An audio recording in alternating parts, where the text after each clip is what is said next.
வாழ்க வையகம், வாழ்க வையகம், வாழ்க வளமுடன். வாழ்க்கை மலர்கள் ஜூன் 26. அறிந்தது சிவம், மலர்ந்தது அன்பு. இறைவனிடம் ஏதோ பெற வேண்டும் என்று நினைக்கிற போது அது உணர்வுதான். அவனேதான் இந்த நிலையிலே சிக்கிக்கொண்டு அந்தந்த இடத்துக்கு தக்கவாறு இன்பத்தையும் அனுபவிக்கிறான், துன்பமும் அடைகிறான். அந்த இடத்தில் நான் அந்த துன்பத்தை நீக்க வேண்டும் என்ற கருணையானது உள்ளத்திலே எழுமையானால் அதுதான் உறவு. அந்த உறவை, உண்மையான உறவை அவனோடு கொண்டபோது அதிலிருந்து அறம் எப்படி உண்டாகிறது? சேவையாக உண்டாகிறது. அப்பொழுது அறிந்தது சிவம். இங்கே என்ன? காட்டுவது அன்பு. சிவம் என்ற ஒரு நிலையை அறிவு உணர்ந்தது.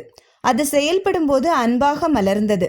அப்பொழுது அன்பு என்பது என்ன என்று பார்க்கும்போது சிவத்தின் செயலே, பூரணமாக சிவத்தின் செயலே. செயலிலே விளைவாக எப்பொழுதும் வந்து கொண்டிருப்பது சிவத்தின் செயல். ஆகவே நல்ல செயலையே செய்வேன் என்று ஒவ்வொருவரும் உணர்ந்து மதித்து அந்த உறவு கொண்டு கடமையாற்றி வருவது அதுவே சிவயோகம். எப்பொழுதுமே சிவயோகம்தான். எந்த பொருளிலேயும் அவனை காணலாம், எந்த நிலையிலேயும் அவனை காணலாம். அவனாகவே இருக்கலாம், அவனோடு உறவாக இருக்கலாம், உறைந்து இருக்கலாம்.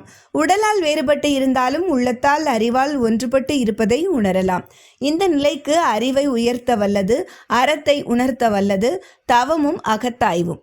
அந்த தவமும் அகத்தாய்வும் நீங்கள் பெற்றுவிட்டீர்கள், செய்து கொண்டு வருகிறீர்கள். அதனுடைய பலனை உணர்ந்து கொண்டும் இருக்கிறீர்கள். அதனை ஆழமாக, மேலும் ஆழமாக சிந்தித்து செயல்படுத்தி பயனடையுங்கள்.